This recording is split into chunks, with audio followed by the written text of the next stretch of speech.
grief is such an interesting thing, right? Because there are moments where you'll speak about it and you're okay, but I think there are moments where it just feels like it's raw and it's just happened. And that same Saturday, I actually took him to a podiatrist. So my dad was diabetic. An hour after we left the hospital called me to say, we need to come back. By the time I arrived, he had passed. Diary of a Grieving Mother. This podcast is inspired by the sudden premature death of my 10-year-old daughter, Khethiwe, who passed on from a ruptured brain aneurysm on the 11th of January 2024. But it's not only for grieving mothers. Are you a father? Are you a brother? Are you an uncle? Are you a sister? Are you a daughter who has lost someone or something valuable in your life and you want to come and talk to us about it? Let us hold your hand through this journey called grief. Phone us, email us. Let's have a chat as we navigate through the journey of grief. This is Diary of a Grieving Mother.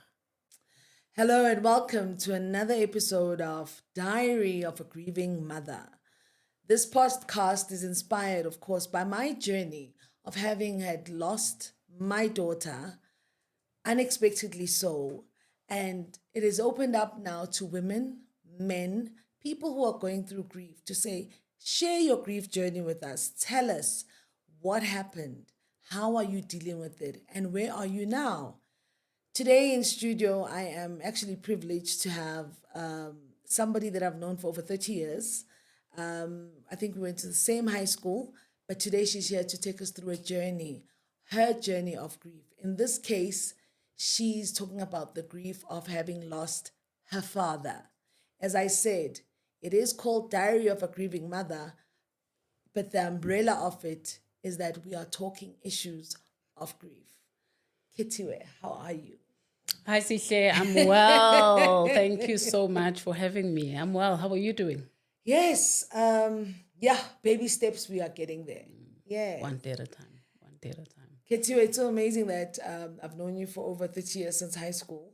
And here we are sitting now, we're mothers. And I think we share one common thing is that we both lost fathers, I want you to just firstly introduce yourself. What does Khethiwe does? What do you do? And so that at least we can know who exactly we're speaking to. Yeah. So, Sihle, I think first and foremost, before anything, as you said, mothers, I'm a mother. Yeah. So that's the most important role that I play. So I'm a mother to my almost 18-year-old daughter. Wow. We're in matric this year. How did we get here? So good, yeah. Yeah. And my son, who is 14. Yeah. And I'm also a daughter to my mom and my father, the eldest of three girls. Yeah. And I come from a very close-knit family, So professionally, I'm an author. I'm also a consultant and also a public speaker, keynote speaking, master classes. I call the work that I do really centering around rehumanizing the workplace and bringing dignity back into the workplace, and building workplaces where people can feel like they can show up as their full authentic selves without having to cut parts of themselves out.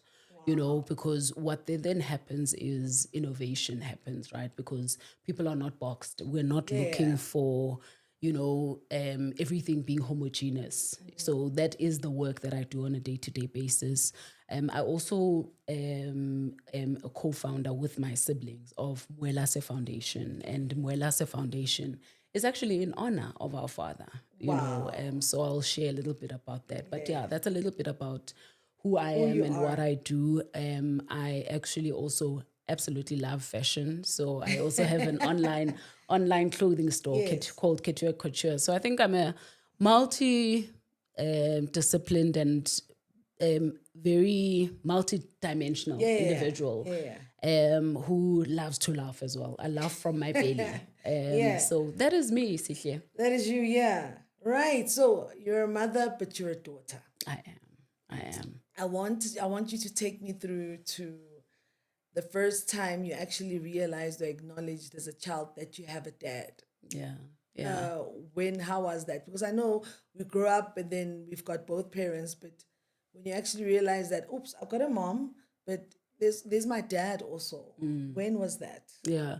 So I think we're very fortunate to, my siblings and I, my sisters and I, really fortunate to have had a really loving and present father from the beginning, So growing up, I was actually very close to my dad. They used to call me his handbag. Okay. So I did everything with my dad. So even now, there's nothing I can't do in terms of DIY in the house, So I think, for that almost 3 years before my sister was born, I think I had the privilege of really being extremely close to my father, And I think what stood out is that intentional just presence and the love.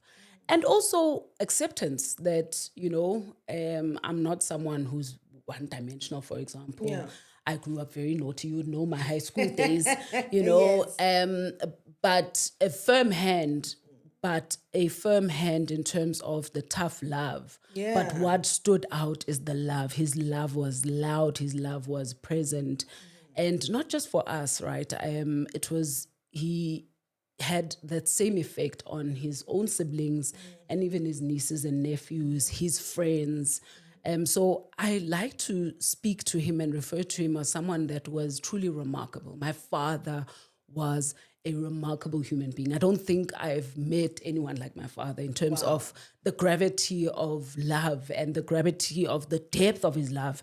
And we always say that we are so fortunate to have experienced a love like his, in our lifetime. And I think also recognizing that part of that love was how he treated and loved our mother.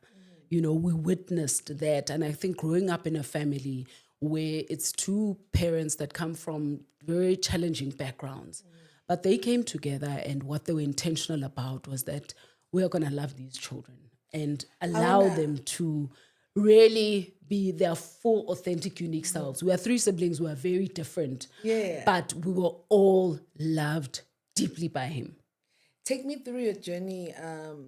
What is one special moment that you remember at primary school where your father just showed up and you were like, yeah, my dad's here, like primary school? Yeah. So I think in primary, one of the key things transitioning from a township school to a multiracial school, which was Robertsham at the time, one of the things that we really struggled with was the integration. But I think because we were fortunate enough that he was the district manager for the area and the school, we really had the support, where he was quite hands-on in terms of making sure that we are properly integrated, But I think beyond the school and the environment, it's my dad just constantly being there at my school concerts, never missing any sporting activity. I'm a terrible runner. But my father would always encourage me. I remember one time running, I actually came last. He said, "You came number one from the back, my baby." So always just there and always encouraging, and bringing out the very best in us without confining, So that's one of the memories that I always hold dear when it's like, I felt so disappointed, but the enthusiasm from my father is something that I will never forget. And then in high school, when you start hitting the adolescent stage and you are just being a girl, being naughty here and there, do you have any memories of your dad not being happy with you and your behavior? Many times. So I spoke about the tough love, So obviously I'd be mischievous, would be going around and we go out and we come back late, And I remember one day I got such a beating from my dad. So I think out of the three of us, I don't think he's actually ever beaten my two siblings. I'm the one that was beaten the most. And it's because I was out with friends until very late, I think after 10, where there was a curfew. You need to come home by the time the street lights are on. And if you're not, there's a consequence, But I think also with that beating, I knew there was love. Right? Because after that, it's then the conversation of, why I do this is because there are rules, and why there are rules is because we want what's best for you, so course correcting. So there is that beating and that tough love, but then that, like bringing you close Bring you again, closer, as a daughter. And then I think in high school, I was really, really, always in the principal's office. And I think I figured out much later why. I think I'm not one who does very well with confinement, so I sometimes like to call myself, somewhat of a rebel with a cause, where I struggled with confinement, but I think it was when my parents really got to understand me that she doesn't mean any harm, where I also calmed down, because the beatings also slowed down, because I felt a bit freer to be myself, So there were many of those outings and mischievous activities that we would do as young girls as you get into your teenage years. And then you think you are smart and you know more than your parents, But it's then in hindsight where you then look back to actually, like, of course, when they say the parents know better, they really do, So take me to, I remember back in our days when we would get our matric results, we would get them before Christmas, before the holidays, and they used to put our names and surnames on the newspaper. When you passed your matric and your name was on the newspaper, take me through the emotions that your dad went through. What happened with you and him and his excitement with that? I actually remember it like it was yesterday, which is funny because that's 25 years ago. Exactly, yeah. So my dad had already gotten the newspaper. And when he arrived with the newspaper, shared to say, okay, to pasile, and that jubilation and pride in both my parents, being their eldest as well, is a moment I'll never forget. Us celebrating it, and us celebrating it as a family as well, and I, again, with me being someone who's very, I don't like to draw within lines, so I opted to go and study outside of Joburg, Okay. So I went to Pretoria. I wanted to be far enough to be able to start my own somewhat of a life and discomfort and disrupt myself. Yeah. But it's at least one taxi ride away that I am home, Yeah. And I remember a few days after that, driving with my mom and my dad to Tshwane University of Technology, which was then Technicon Pretoria, and us submitting my results, and the support and the presence that has always been there is just undeniable in terms of just the pride and the jubilation and the encouragement as well. So a funny, interesting thing that happened was when I was choosing what to study, my father actually suggested, I said I wanted to do credit management. And my dad is like, you are a natural person who's just good with interpersonal communication, interpersonal skills, and you're really good. Your people skills are really good. So you should study marketing. I'm like, no, Daddy, I don't want to do marketing. Everyone's doing marketing. So I went on, Sihle, to pursue the very marketing, not marketing, but credit management. And I completed the qualification. And then in 2004, when I actually started working at Mercedes-Benz, the graduate trainee program worked on a rotation base. So my first rotation being a finance person was in finance. And I was like, I'm going to die if I do this for the rest of my life. And obviously what came back was those thoughts said. that my father said, And then the second rotation was into the chief operating officer's area. And he asked me, what do you want to do? I'm like, I thought I wanted to do finance because I'm really good at it. So he gave me Chalk Childhood Cancer Foundation. Yeah. And that was his pet project at the time. And 3 months after that, with multiple meetings and planning with Chalk, we had a fundraising gala dinner and raised R250,000. Wow. And that is how, at the core of everything that I do, social impact is so important to me. So that is how I found my purpose. my purpose found me. And the graduate trainee program was a 2-year program. But within the first year, they converted me into permanent and they appointed me as a marketing and CSR specialist. And I remember telling my father, and he said, "You are doing what you were born to do." Wow. So That affirmation, you from know, him. and I think the realization that our parents truly do know us. They do. You know, They do. and Yeah. but also that he didn't force me, right? He still said, "Okay, let her go what and you do her wanna do, finance, but and she'll find her yes, way." she'll find her way." Tell me something. When you watch your parents, their love language for each other, is it? I know some people will say, "I don't want to get married because, well, I grew up under rusty circumstances," and other people, they look at the love language their parents manifest towards each other. When you looked at your dad and how he treated your mother, what did that say to you? Adoration. Adoration. My father adored my mother. And we saw it, you know. And I think my father was ahead of his time, you know, Okay. because I think in just the way one as a Zulu man, but a Zulu man who was very, very expressive in terms of, and be very hands-on. You know, as an example that I make is in the morning, my dad is the one that used to get us, wake us up in the morning and get us ready for school and make us breakfast. Wow, okay. You know, and that's because he adored his wife, and his wife was not a slave, and they are partners and they worked together. You know, Wow. so absolute adoration. Of course, there are challenges like in any marriage, but from childhood till the very end, what I knew and saw in how my father, you know, was with my mother was adoration. He absolutely loved his wife.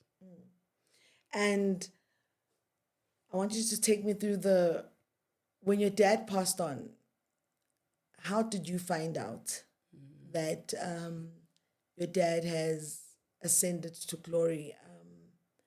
Where were you? What happened? Okay, was he sick? How did he pass on? Just put me in the picture. I just want to be within. So I'll take it back a few months before. So probably 3 months before. So in August, I had traveled and I came back from an overseas trip. And when I came back, my siblings told me that, you know, dad hasn't been well. We didn't want to worry you while you were away, but yeah, he's not been well. And that same Saturday, I actually took him to a podiatrist. So my dad was diabetic. So he then had deep vein thrombosis, which affected his toe, you know. So he went into, I took him to the podiatrist, and then the podiatrist recommended hospital right away. So he was admitted, and fast forward, they then had to amputate the toe. This was the second time, actually, because a couple of years ago, it was the one foot that they had to amputate the toe. So we've been through this before. So We're not thinking that this is going to be something that's fatal, you know. So they amputated the toe, and he was at home recovering for 6 weeks. In that last week, when he's supposed to be going in to remove all the dressings and stuff, the second toe started getting infected. So he was then readmitted, and they were talking amputation potentially of that second toe, and then it continued spreading. So they were then talking amputation of the foot, you know. And those were discussions we were having with the surgeon and with his physician as well. And I remember the Saturday, my dad loved Pirates. So Pirates was playing that night. He was still in hospital. He watched the game. He was so happy. And then on Sunday morning, my sister phoned me to say, "Sisi, you need to come." So I live in Pretoria. You need to come. And my siblings at home is around 15 minutes away from where the hospital was. So they arrived earlier than me. "You need to come. Daddy's condition is deteriorating, and they are saying they are moving him back to ICU." We are also shocked. What's going on?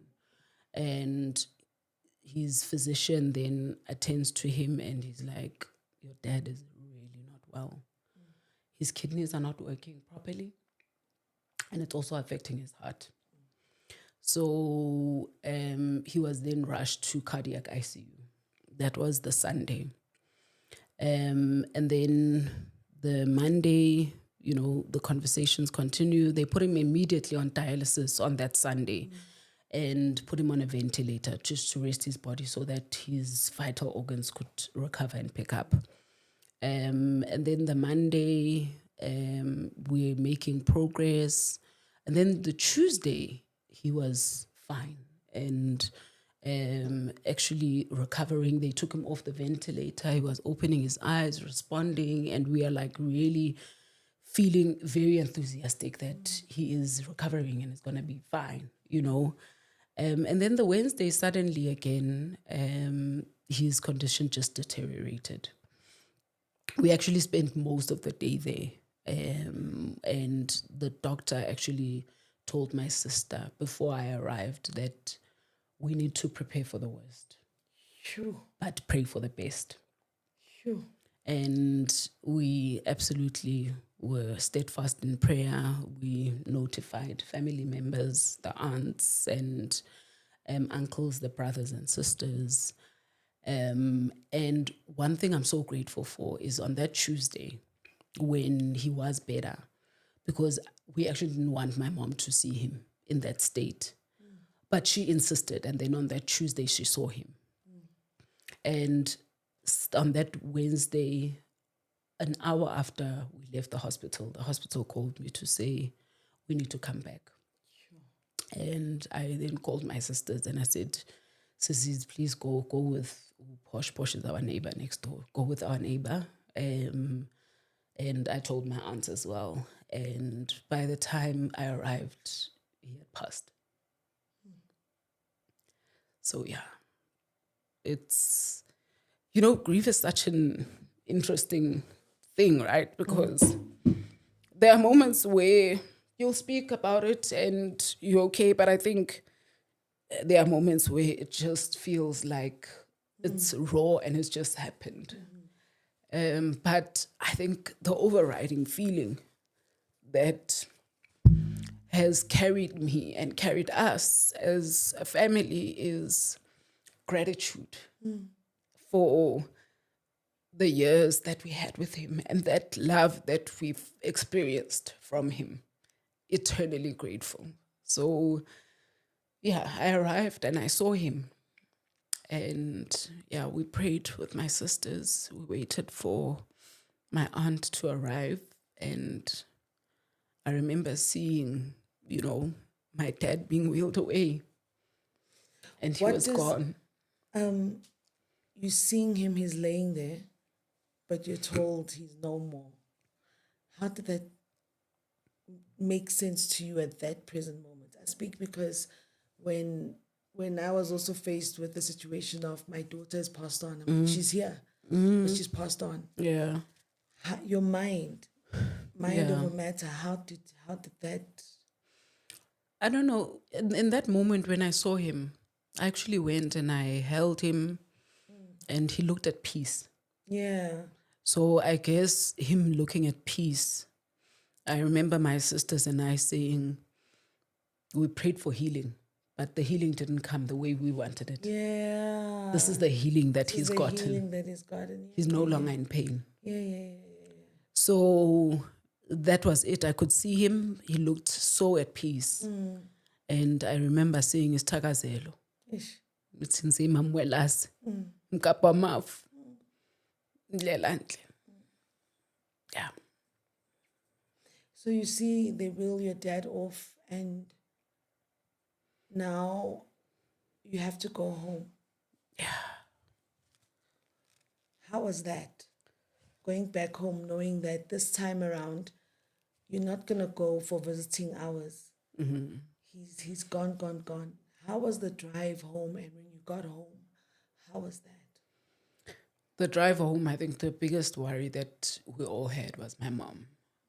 So she wasn't with us. She stayed home when my sisters went to the hospital. And when we got there, she was waiting for us. So she didn't know? No, we didn't phone her to say he's passed away. Oh my God! So, So you we guys are at told the her hospital with and my aunt, and my aunt was there. So yeah. we went back home with our aunt. So how And do you tell our her? aunt is the one that had to tell my mom. Where were you when she told her? We were all there, So sitting you in the enter. lounge. We So you enter entered the house house and we sat in you the sat lounge. down, and she's probably asking, What's wrong? "Unjani myeni wami? How?" But it's like 2 a.m. at that time.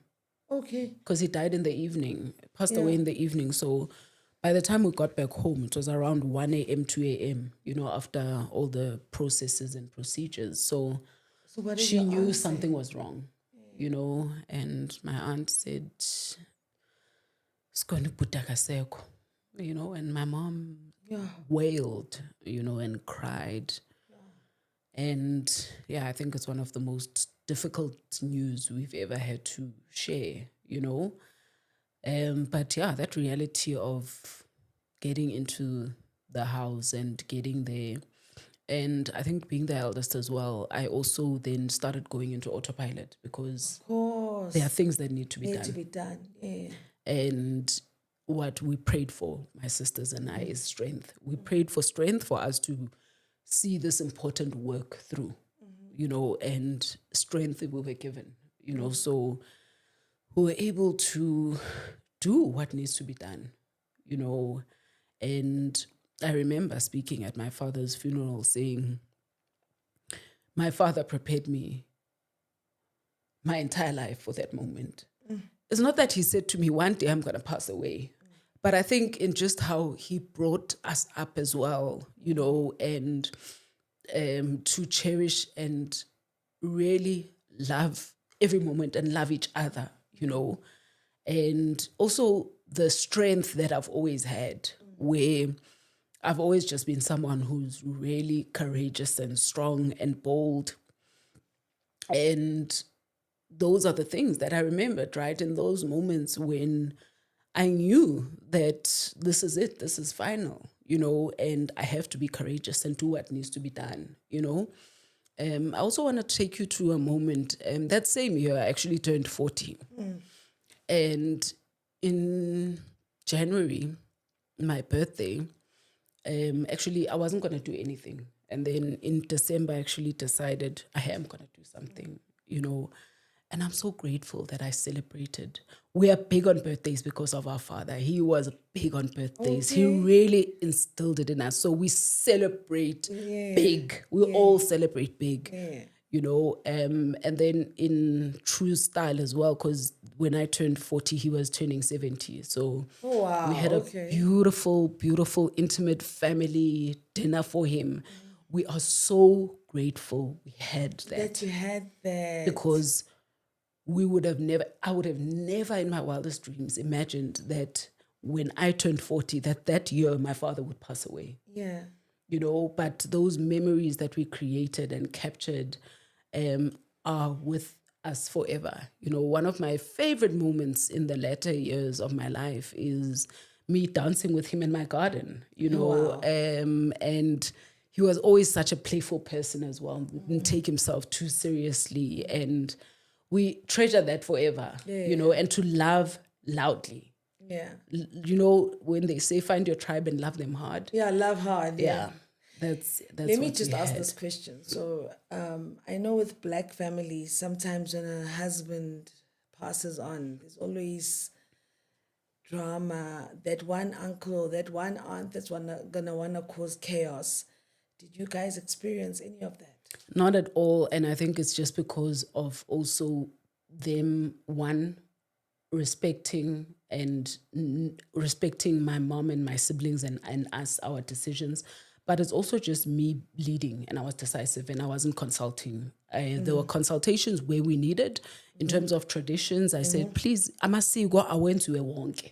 Amasiko kamazibuko, and we seeked guidance from them. But in terms of deciding and leading, I led. And I led with my siblings. And we just made decisions and we made everything happen to make sure that the send-off is as beautiful as possible for my father. But of course, there'd be, talks here and there, but it wasn't anything dramatic that we experienced. And I think one thing I spoke about, the strength that I've always had. I think the family always says that my father never had boys, but I've got so much of his, leadership and his principles and just how courageous and firm I am, where even then I was just leading. I led and I was not afraid to be direct and clear with people around. This was my father's wishes and this is my mother's wishes and this is our wishes and this is how we're going to be doing things. So you guys made sure that you also protected your mom. Absolutely. That Absolutely. no one would come and want to bulldoze anything. Absolutely. And your sisters, your siblings, you were on autopilot, they were on autopilot. But when everyone's gone, I know I'm sure there's pity, people are coming in and out. At night when people are gone, do you have those moments where you sit and you reminisce? What happens between you and your siblings during that time? I think after everyone left, that's where the reality sinks in, and again, it's like the most difficult time that we've ever been through. But what we had was each other, and we held on tight to each other. And we spoke about him often. We celebrated him.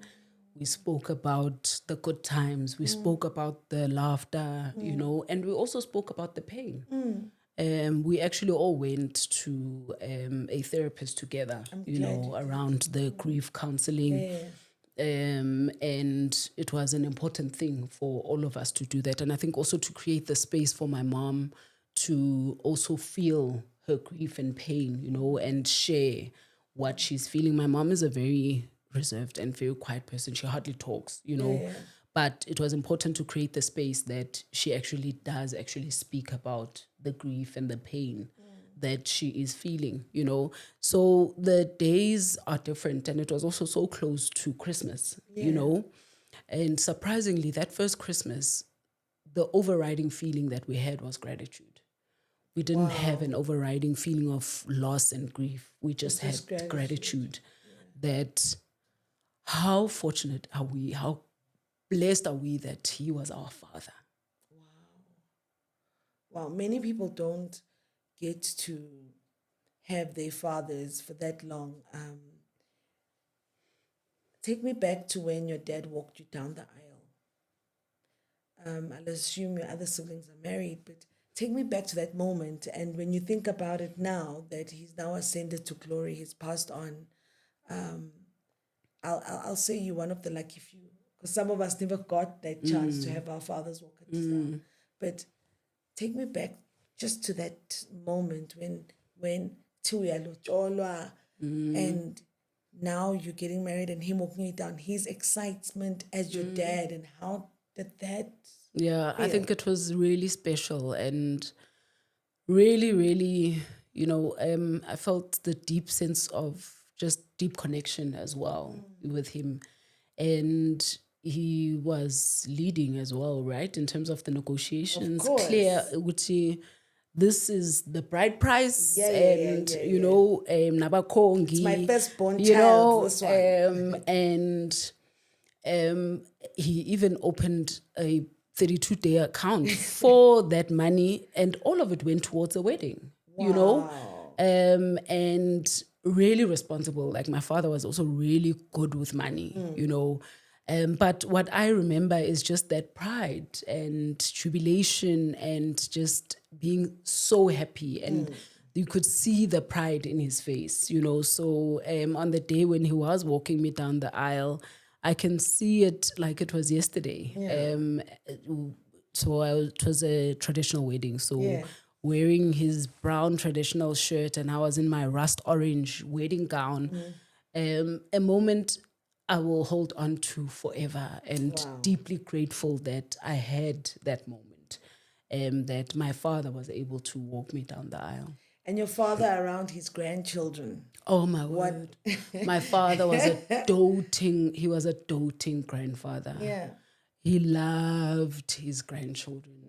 He had a unique relationship with each of them. And each of them still hold him so near and dear, where they've got their own memories. And I'm so grateful that he passed away at an age where they will remember him. They will remember, even the youngest one, Ulihle, will remember him.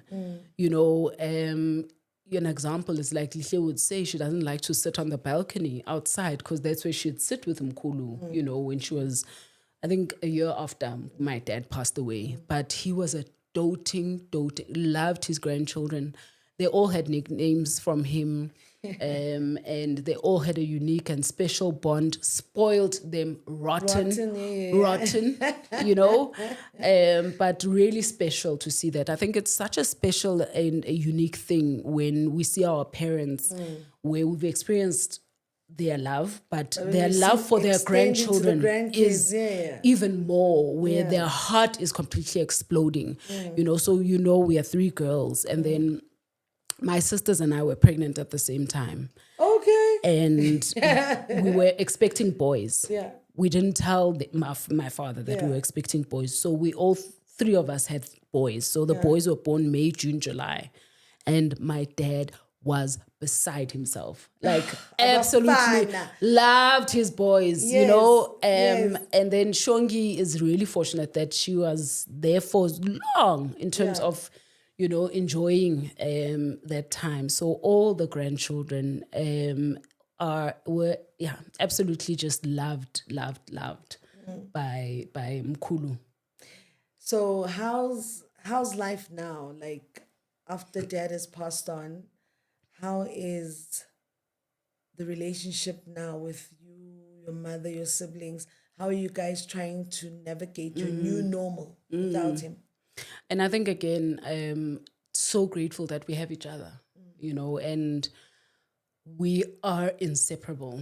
You know, I spent the whole of December at my mom's. Wow. I spent 2.5 weeks just being at home with my siblings and my mom. My sister also came, Busi came from her place and she was there, you know, so all we have is each other, and we love each other so deeply. You know, we always say, my siblings and I always say that God and our parents really did a thing with us where we are completely inseparable. You know, even with my mom as well, we are always there supporting her, and there's nothing we won't do for her. Of course. You know, and of course, days are not the same. There are good days, there are challenging days, but it's mostly, you know, because it's now 3 years since my dad passed away. But again, the overriding feeling, you know, is the gratitude. And I think grief is such an interesting thing, right? Because I think the deeper the love, the deeper the pain, right? True. Because what we yearn for is that physical presence. Exactly. You know, but you then have a even deeper form in terms of them in the spiritual, because I feel my dad with me every single day. True. I can feel him every single day, you know, and his spirit has carried me through some of the most courageous decisions that I had to make, especially last year, you know, in terms of really saying, I'm going to go and chase my dreams. I'm going to go and do the things that scare me. But the conviction also comes in that I can feel that, you know, the belief that my father had in me. Do you have moments where you're driving and you find yourself conversating alone, but you're conversating with him? Absolutely, absolutely. So I've got a big portrait of him in my house. We've got the same one at home as well, at my mom's. And every morning when I go down the stairs, I'll greet him and speak to him. Muna mwelase hunjani. And when there's good news, we'll definitely share. When there are moments of celebration, I'll always take a photo standing there with him, you know. And it feels like he definitely is still with me, you know, and I definitely do have the conversations and, you know, often go and put flowers on his grave. And I was actually going to ask that, to say, have you guys put the tombstone? Do you visit his grave? Yeah. And do you have like a certain ritual where you guys go at a specific time, you go together, or you just randomly just go? Yeah, we randomly go, so I would go by myself, but every year around his birthday or Father's Day, we definitely will all try and go. And the ritual that we do is we actually release balloons into the air. Each one of us would have balloons and we release them. But yeah, we have not as yet done the tombstone, but it's definitely something that we're going to be doing this year. But the you know before my dad's passing, on my will, I had written that I want to be cremated. And being able to go put flowers on my dad's grave made me change my mind. Wow. Okay. To actually say, I would want my children to have that one day. Exactly. To be able to go put flowers. Yeah. Because I think some things, it's like in the abstract, right? Where it's like, but it's only once we've experienced some of these things that you actually feel the profound impact of it. Like when I miss him and I'm able to go and I put flowers on his grave, it makes me feel so much better. It feels so much better. Yeah. Do you find when you go to the grave, I know with me, when I go to my daughter's grave, I'll find I don't cry. Like for me, it's like that sense of, I don't know, I have this I'm overwhelmed with this peace and everything. But when I'm away from it, that's when I start getting the emotions and everything. How's your experience?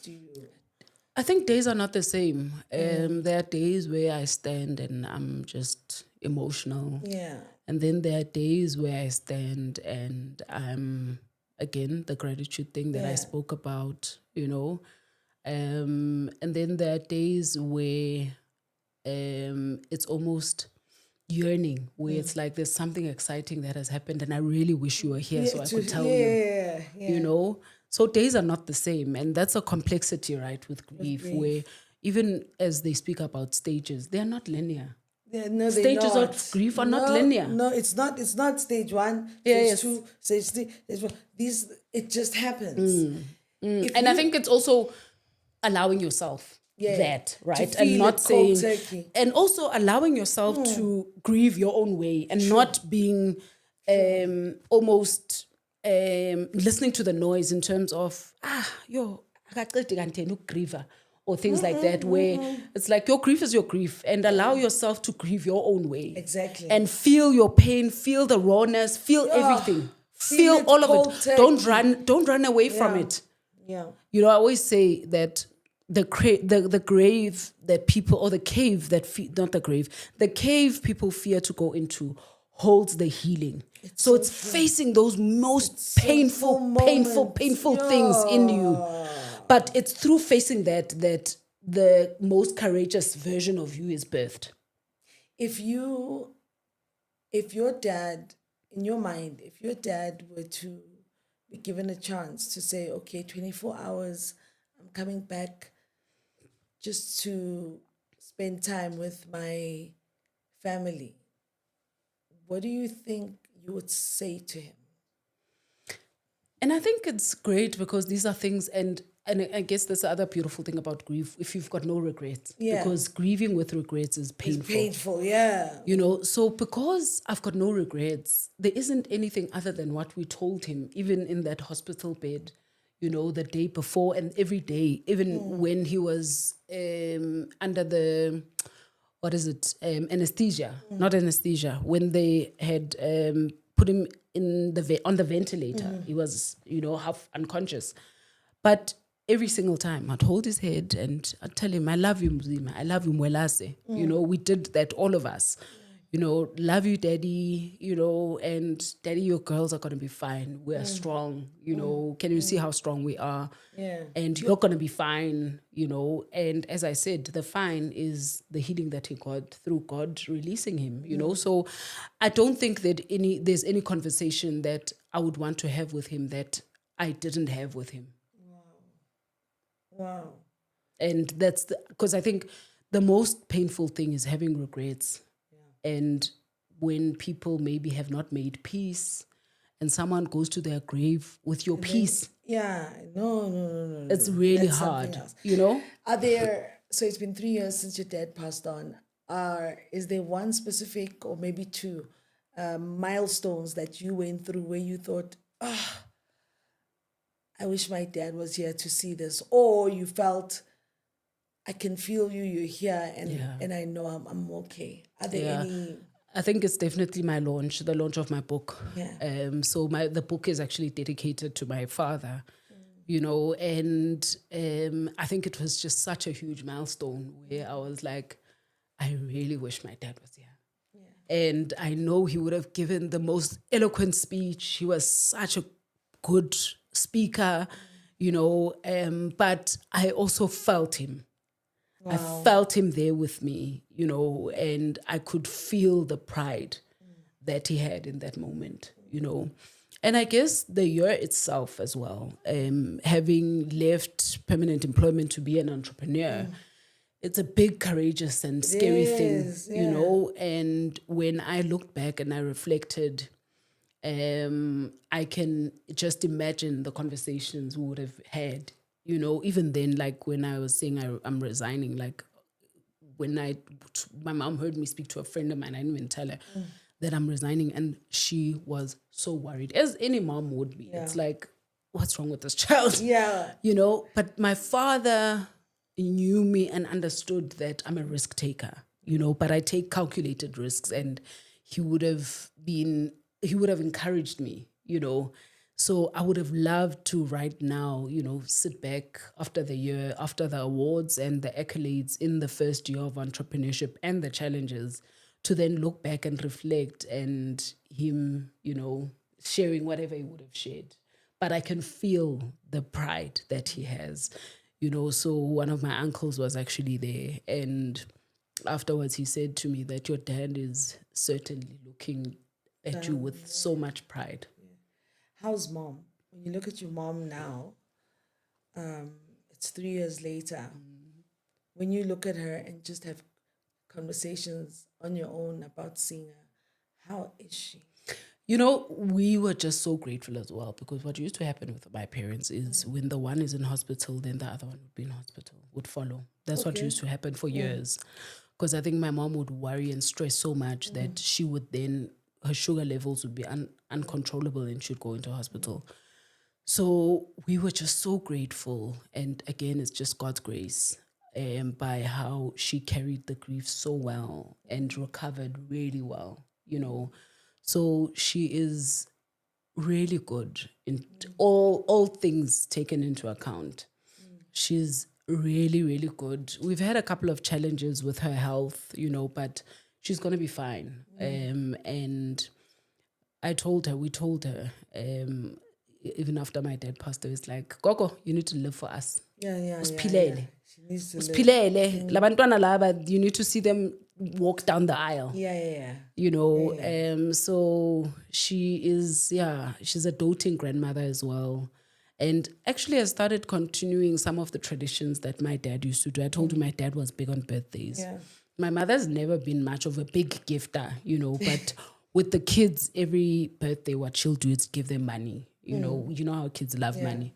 So on the 2nd, it was Lihle, the youngest one, her birthday. So she asked Coco, when am I getting my money? And then Coco said, Mommy will withdraw it tomorrow. Yeah. She said, no, but my birthday is today. It's today, yes. So my sister had to withdraw the money. But I think it's, continuing those traditions in her own way. And she's really, really good. And we are just really, really grateful. She's also navigated a really challenging year. She lost her elder sister last year. So that took quite a knock on her. You can see that it impacted her. But she's building herself up again. Somebody's watching you now and they saying, oh, wow, I never knew Khethiwe went through so much. Or I never knew Khethiwe can cry. Or somebody's watching you right now and they saying, I'm struggling with my grief. I don't know how to place it, or I just feel like giving up. What message would you like to give to somebody that's watching you right now, who's an entrepreneur in the corporate, but they just don't know how to deal with everything?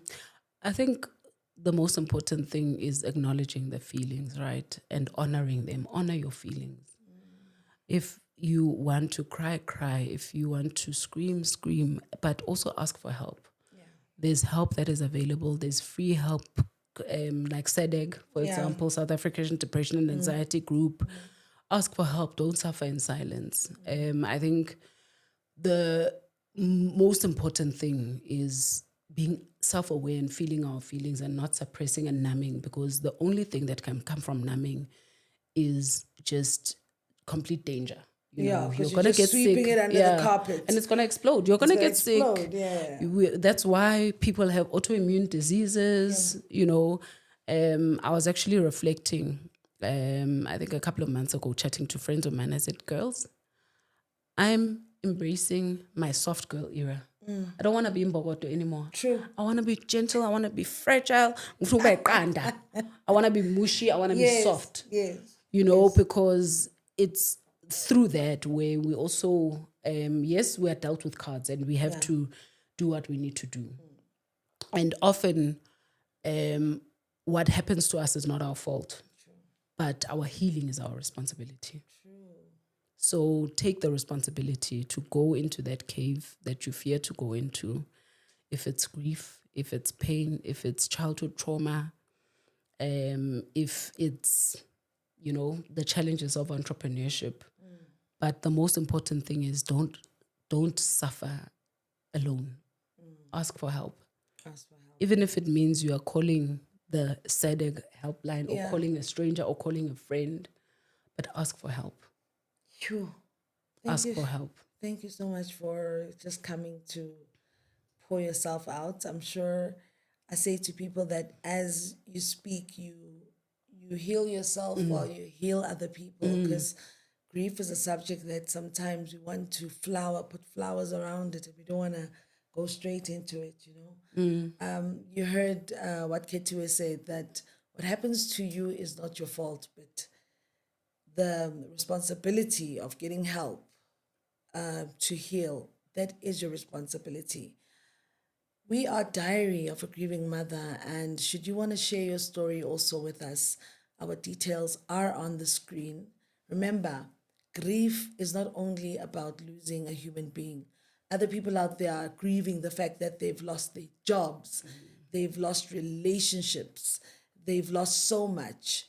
And whether you're a man or a woman and you want to come and share your story, this is a platform for you. Never mind the fact that it says Diary of a Grieving Mother. That's inspired from the loss of my daughter. But it's a grief session where we get to speak and show the world that we do go through grief. Different people go through the grief. I mean, this is Khethiwe right now. She's an entrepreneur. She's in the corporate. But you find others who are 9-to-5 workers. You find people in the Christian fraternity. How does one manage grief? That's from me, Usihlwa Sibisu Mahlasu Bovungani, and I say until our next episode, contact us so you can also share your story for others to learn from you.